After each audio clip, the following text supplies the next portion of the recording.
Sarah Wilson is always on the move. Her work as an author, presenter and speaker takes her all over the world. In the course of her wandering, she's learned a couple of things. How to ground yourself in a new place by hiking, how getting people to love something is how you get them to fight for it, and how long is too long to wear the same pair of shorts. I sometimes wonder why I do it, and it really is to provide an alternative image of how you can live your life.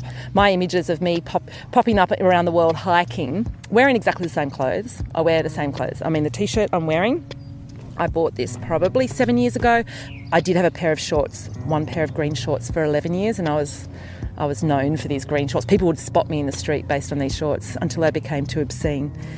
And a staff member had to come and take them from my house and actually get rid of them. They put them in a frame. I'm Chris from Canopy Stars, and this is A Life More Wild. Join Sarah now as she tries out a walk in the Chilterns and talks about how nature helped her through anxiety and how it can be the path we all need to follow.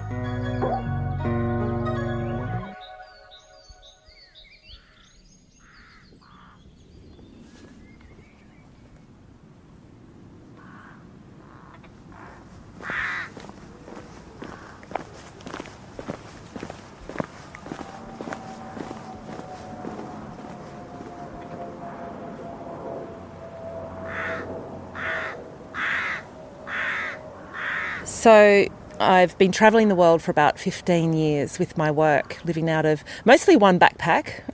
It ebbs and flows according to my needs. But wherever I go, wherever I land, I get out the apps and I have a look to see what kind of hikes are in the area. So today I've got to do a book event, and so I figure I'll max the situation and do a hike in the area. And I just see what's around. And I found this hike that I've wanted to do for a while, and it goes around Ellisborough and Chequers Court, which I understand is one of the houses for the Prime Minister. I'm interested to see that. But what I like about it, it's circular. You start and there's no going back. And especially if you get halfway, you might as well keep going because it's just as long to walk back the other way. And I like that sense of a journey. My favourite is a point-to-point, particularly where you get off at a train station and then you walk to another train station. There's this wonderful sense of completeness. And around the world, I've found websites and apps where they, specialise in point-to-point train hikes. So that's my absolute favourite. Actually, my absolute favourite is pub-to-pub walks, where I can stay overnight. And I have spent inordinate amounts of time researching best pub-to-pub hikes around the world, many of which do exist here in the UK. So I've probably done about 3 or 4 in my time, but I've never been to this area, to the Chilterns. I think it's called an area of outstanding natural beauty, which I think is a draw card in and of itself. That's sort of the ideal scenario, pub-to-pub, pub meal along the way if it's a day hike, and it makes a real excursion of things.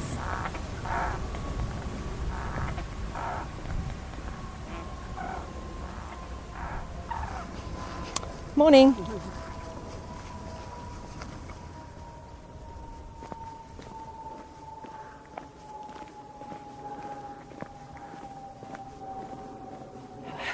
I have done, I would say, literally, I hate using that word, but hundreds of hikes around the world. So Jordan was wonderful, just sort of crisscrossing across Wadi Rum with a Bedouin shepherd for 5 days, and it was mostly just for his jokes. And I just love the desert. I love being in barren landscapes where there's this sort of crunchy realness where you have to go and dig deep into sort of a different type of reservoir of patience and discomfort with the heat and thirst at times.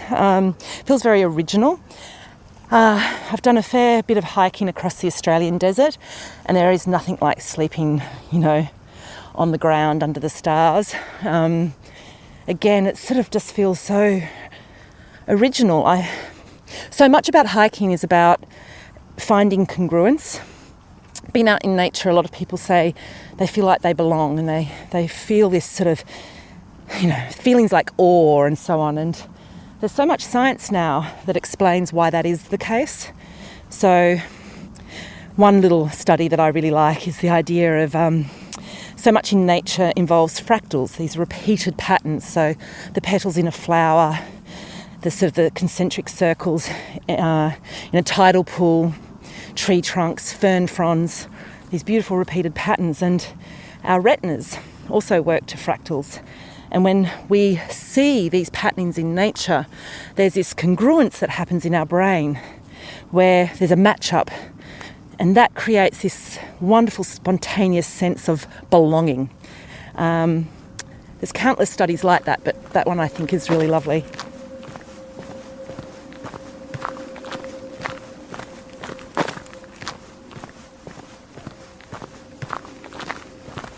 Such a beautiful time of year to be doing this because the flowers are still out and everything is so green, and there's this warmth coming out of the earth, and so it feels very, very alive. It's so interesting, coming from Australia where there's this massive expanse and the horizon is unfathomably far away, especially if you get up with some height. But in the UK, everything's, brought in closer, The fields are smaller. It's sort of like, it's like a tapestry, of all different layers and details. And it's that kind of contrast is wonderful. I love sort of experiencing different types of horizons in different countries that I go to. But always I have to get up high. I want to see where I've come from, and I want perspective always.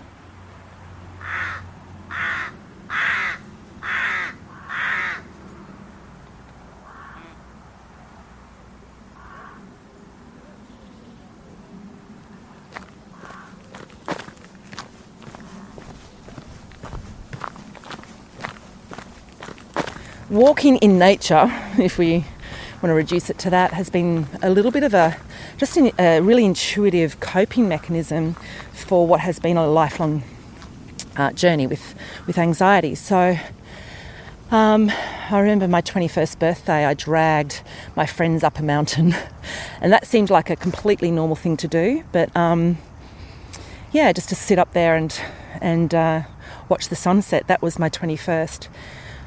But since then, I've travelled a lot since I was 18, and really I travel to hike, to see the world on foot, go to villages that maybe a lot of people wouldn't get to.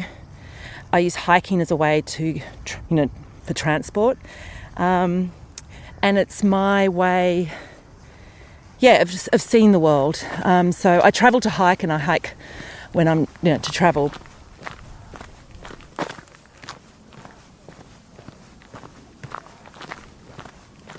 I did a bunch of hikes over a 3-year period, following the footsteps of philosophers and poets and scientists who were trying to navigate a way to live in a world that was, turned upside down for various reasons, from industrial period or from wars and so on, for my latest book, this one, Wild and Precious Life. And so there's a few that I did there that really felt like a wonderful excursion because I was absorbing the mindset of these wonderful writers. So whether it was Nietzsche, Wordsworth up in the Lake District. But I did an awesome one from St Ives to Penzance along the pirate sort of trail along the coast there. And that was a classic pub-to-pub one, really wonderful pubs along the way. I would say that when I head out for a hike, often I have a problem I'm wanting to solve. So, I used to do this when I was a kid. If I was stuck on a maths problem, I used to be obsessed by maths. I would head off and walk, and by the time I came back, I would be able to solve it, if not having had solved it already. And this is something that writers and philosophers and poets have done for years. Nietzsche used to walk with a piece of paper and a pencil stuffed into the top of his walking stick, and he'd pull it out and write down his thoughts as he went. And a lot of thinkers and writers have done the same thing. I use voice notes as I'm walking along to track my thoughts, because there's this incredible opening that comes about from walking. But the different landscapes will also dictate different feelings. Deserts will get me extremely expansive, and I go deep into sort of the point of life. Mountains will get me quite euphoric, and often I have to dance back down the mountain. You know, I quite love that feeling of having achieved something and then you're descending again with something, having worked something out along the way.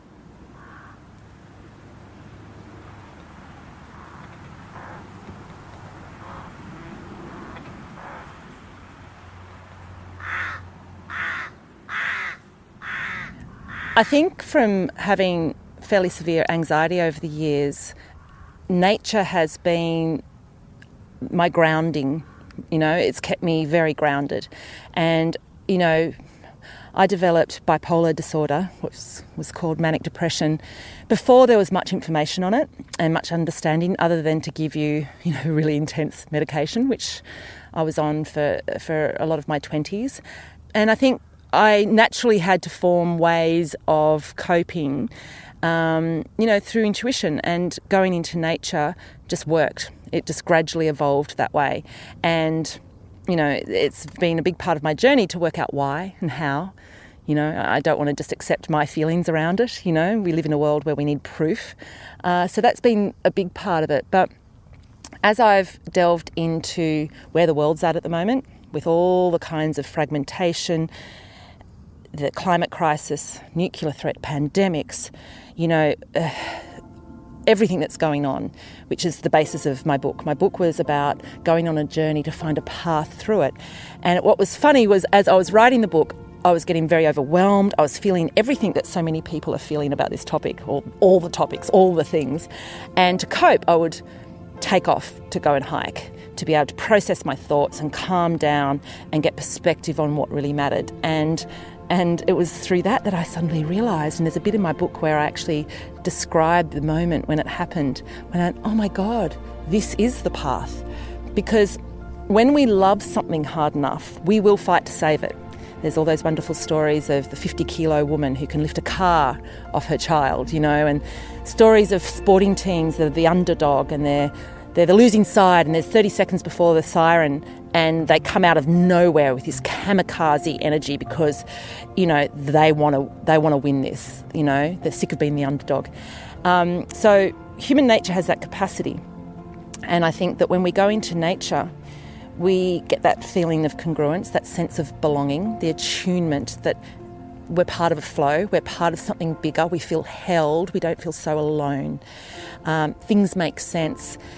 And then we want to fight to save this one wild and precious life. And so that became the through line for me. It was the through line for my own personal journey with anxiety and despair. And then I realised it can become the through line for everything, really.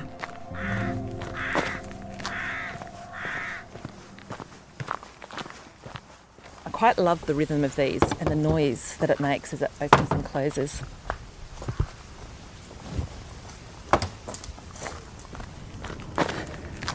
I do love it when a bird or a dragonfly or a butterfly follows you for a bit. You can sort of almost feel a curiosity. I don't know if I'm making it up, but yeah, it's kind of cute.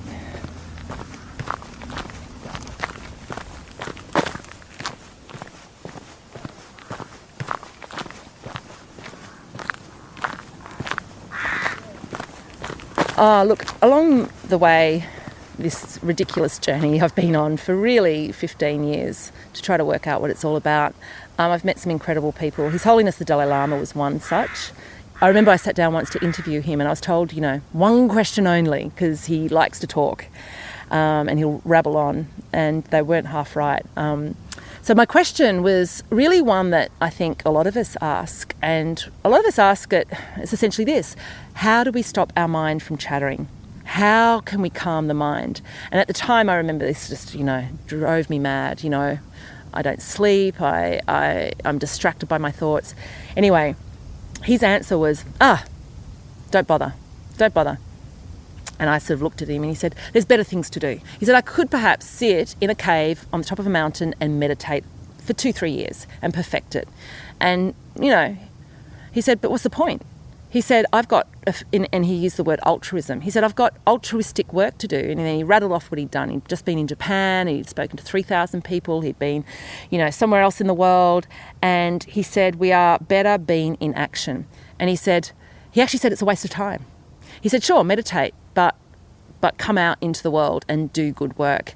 And at the time I was kind of disappointed with his answer. And then I realised his answer was exactly what people in the West need to hear. I write about this idea of spiritual materialism in my book.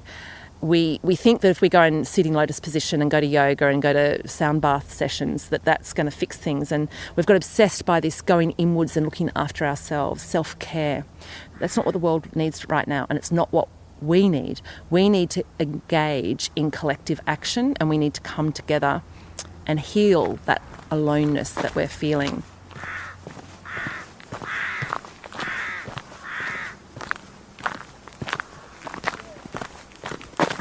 Okay, so we're just coming through just of a shaded bit, and there's a big field, and what do you know? A whopping great mansion. I'm guessing that is Chequers. Yeah, for sure. I'm pretty sure that's Chequers, the country residence of the Prime Minister. I don't know how lived in it would be. Pretty nice spot. He's got a lot of sunshine going on there.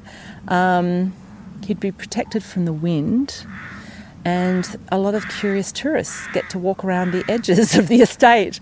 This path actually winds its way around the property. It sort of goes along this little bridle path and then back down to where we started.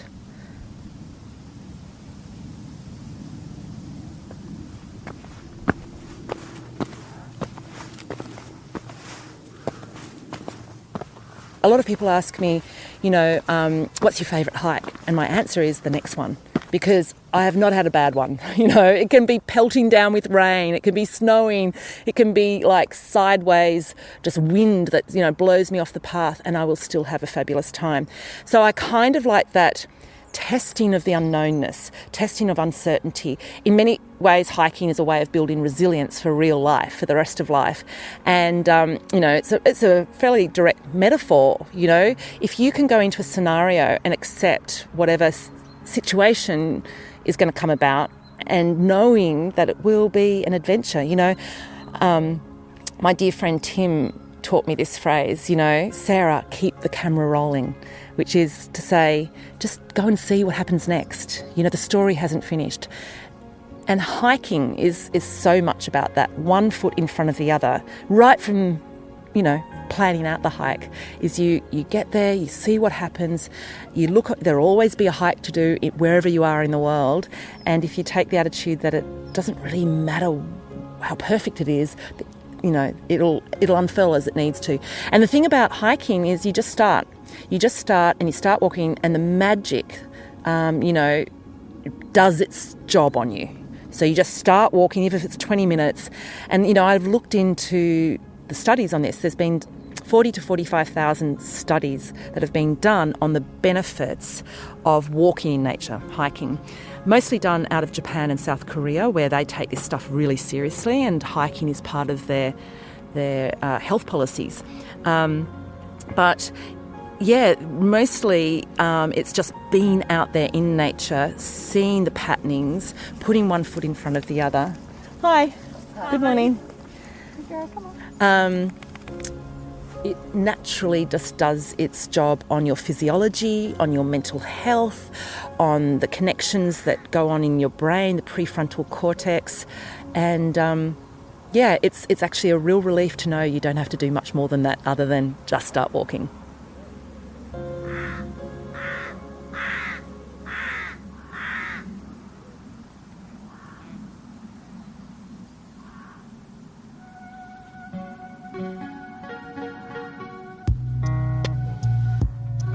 Very appropriately, we finished Series 3 of Life More Wild with that simple message. Just start walking. You might be amazed at the benefits it brings you, those around you, and even the planet. So that's it for Series 3 of A Life More Wild. We'd like to say a massive thank you to everyone who's taken us walking over the past few months, and we hope you've enjoyed the company of astrophysicists, wild swimmers, activists, and more. We'll be back next year, but in the meantime, you can always revisit Series 1 and 2, or follow us on Instagram to see what we get up to at Canopy Stars when we're not wandering about outside. Thanks for listening, and we'll see you for Series 4 of Life More Wild.